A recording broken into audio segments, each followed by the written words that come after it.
Heart of Tin, Chapter 2. I was so distracted that I barely even noticed the journey to the Emerald City. I hadn't left the palace in months, but I didn't even see the scenery of Oz as it flashed by. I couldn't stop thinking about seeing her again. When we drove through the jewel-encrusted gates of the Emerald City, I thought my heart would stop beating altogether. I couldn't stop thinking about Dorothy. What would I say to her? How could I possibly tell her the depth of my feelings? "You are my sun, my moon, my starlit sky," I said aloud, trying it out. "Pardon, sir? Are you asking about the weather?" called the Winky coachman. "Mind your own business," I snapped. "Your lips are like a rose," I muttered under my breath. "Your breath like tulips." Oh no, that's awful. Overcome by despair, I got out of the carriage the moment we pulled up in front of the palace, accidentally slamming the door in the coachman's face in my haste. The palace was a hive of activity. Munchkins bustling back and forth, visiting dignitaries who'd arrived ahead of me, thronging the halls of their finest dresses. Gnomes and pixies gibbering delightfully in the corners. Tiny buzzing globes of light swirled through the hallways, occasionally crashing into a small wall and exploding into a shower of daisy petals. A plate of pastry sailed down one hall, floating on a current of chocolate-scented air as a passerby snatched snacks. The last member of a small parade of munchkins carrying a bundle of streamers down the hall tripped over a tailing bit of crepe paper and tumbled onto the ground, sending the rest of the munchkins falling like a line of dominoes. The bundle of streamers gathered itself into a shape of a giant bird and flapped toward the ceiling, cackling hysterically as cursing munchkins chased after it. I even caught the briefest glimpse of Ozma herself, drifting down the hallway in a wispy black dress with a long lacy black train. But Dorothy herself was nowhere to be seen, and when I moved to run after Ozma, a Munchkin servant stopped me. "Welcome to the palace, sir," he said gravely. "I shall show you to your chambers." "I want to see Dorothy," I snarled, and the intensity of my voice was such that it startled both of us. "I must see Dorothy." "I'm sorry, sir," he said, sounding a little less certain. "Dorothy's guests must wait until the banquet tomorrow night." "I'm not her guest," I said. "I'm her dearest friend. Don't you know who I am?" "Of course, Sir Woodman," he replied. "But I'm afraid there are no exceptions. Even the palace staff don't know where Dorothy is right now. She's asked not to be disturbed while she prepares for the celebration." I realized that badgering him wouldn't get me anywhere. "Very well," I said. "You may show me to my rooms." The last time I'd been in the palace, it had been under the wizard's control. The guest rooms then had been nice enough, but Ozma had clearly had them all redone. The ceiling of my room was high, the bed enormous. The windows were paned with green-tinted glass, an homage, most likely, to her predecessor. In the bathroom, fluffy green towels unfolded and floated in the air, singing a soothing lullaby when I entered, and the bath began to fill itself with the sweet scented water foaming with green bubbles. A rubber duck popped in existence, sending green droplets flying in the air. "I won't be needing that, but thank you," I told it, and obediently the water drained out of the tub and the duck vanished. I sat cautiously on the bed, hoping the oil from my joints wouldn't stain the soft coverlet. I wanted to make the best possible impression. At home I purred to sleep upright on a wooden cabinet. Dorothy would want to see me right away, of course. Why else hadn't she invited me?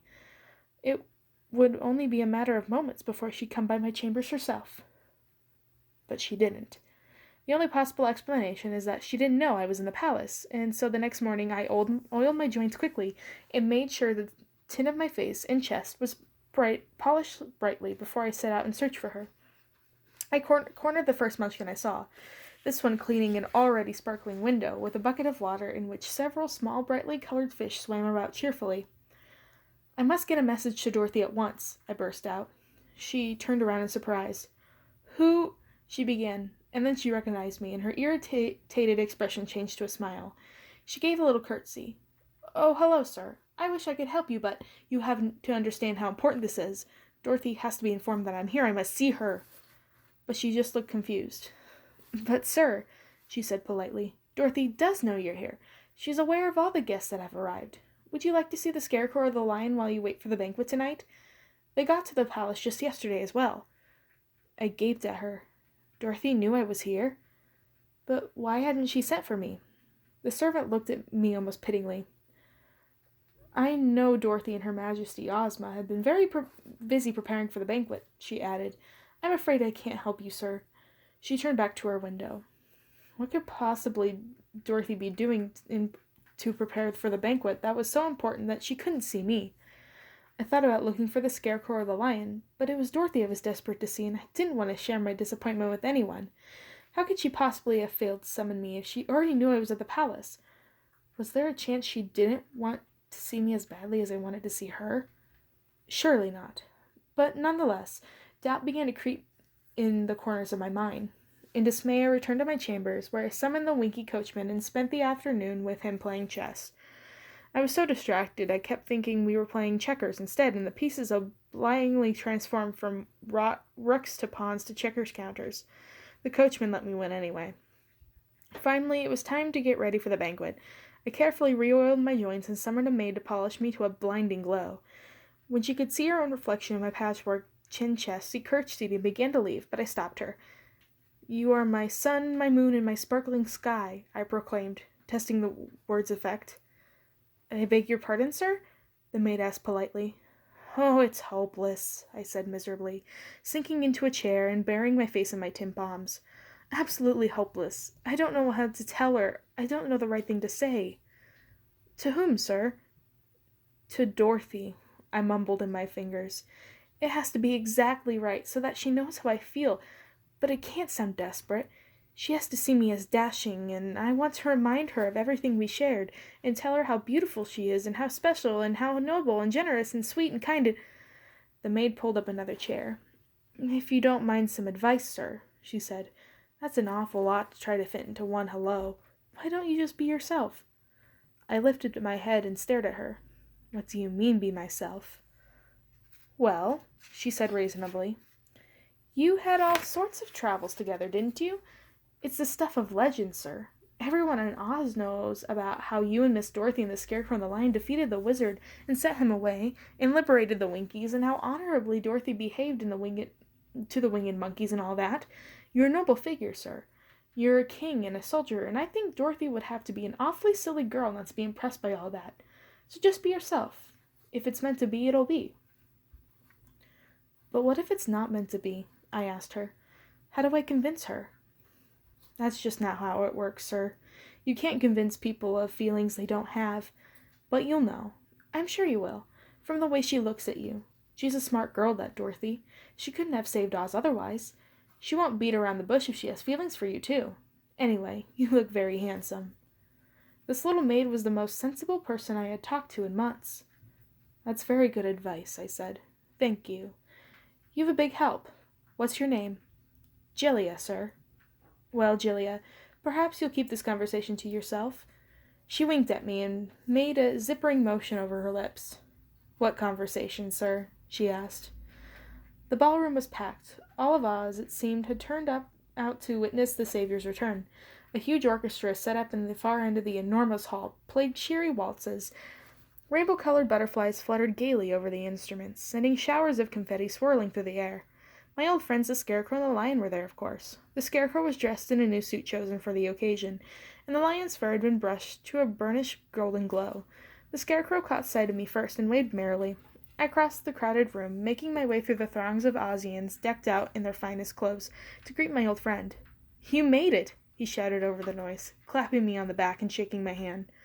The Lion roared his approval, sending a brief tremor of fear through the nearest partygoers before they realized who was doing the roaring. I wondered briefly if the Scarecrow was resentful. After all, not too long ago, this palace had been his, and if he was upset to have been deposed by Ozma, he didn't show it.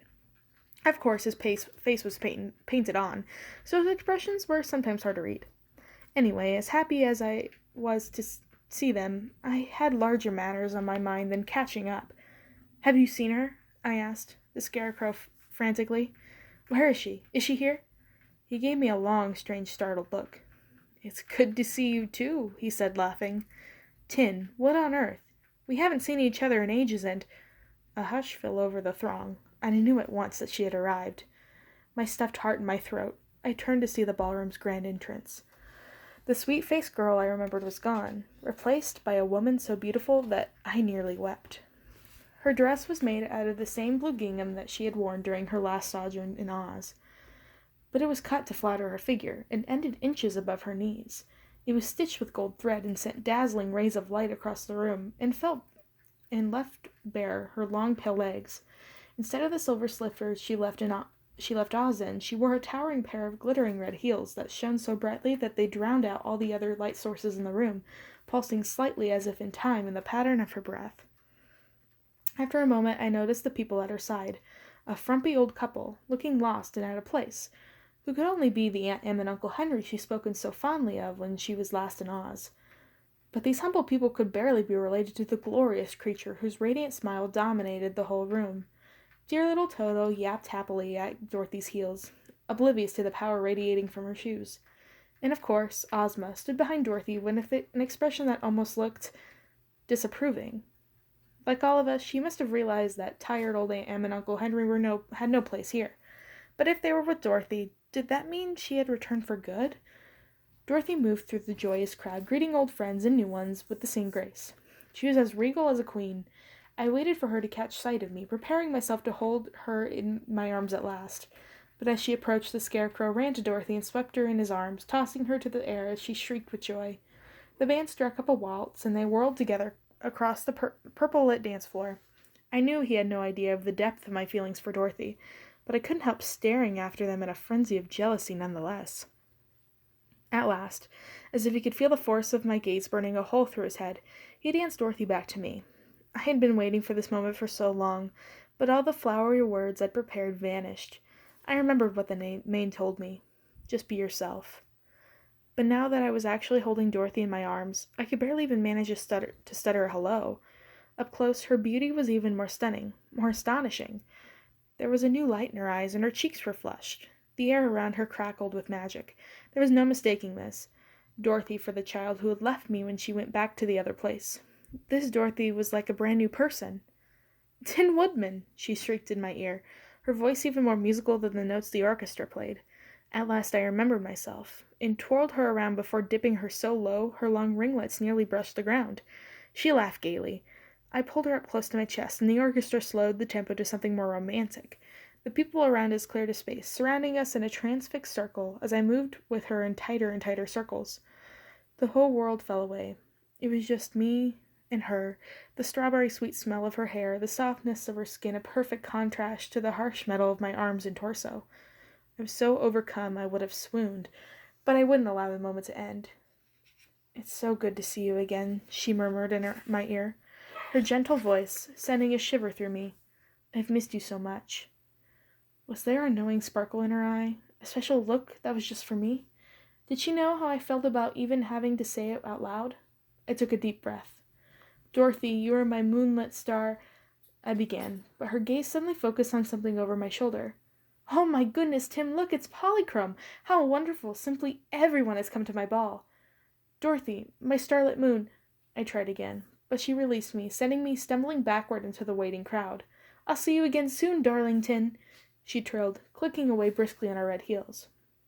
When I caught my balance again, she was already chattering away with Polychrome. I would have kicked myself in the joints, if my joints were flexible enough. My starlit moon? The first time I'd seen the love of my life in years, and I called her a starlit moon? I cursed aloud, earning a surprised look from a munchkin passing away with a tray of canapes.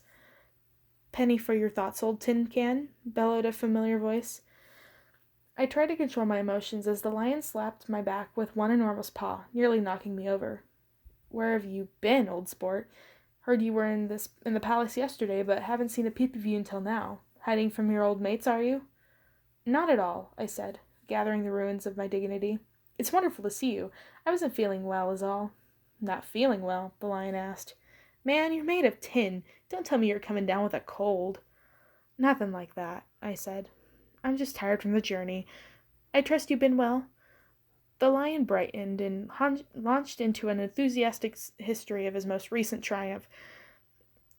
The successful management of some Acarni dispute between a badger and a dormouse who lived in his forest. I couldn't help but notice that his breath was rather rank. "And you?" he asked, finally bringing his ramble to a close. "How's life with the Winkies? Have you tried eating one? They look awfully tough." Very good, very good.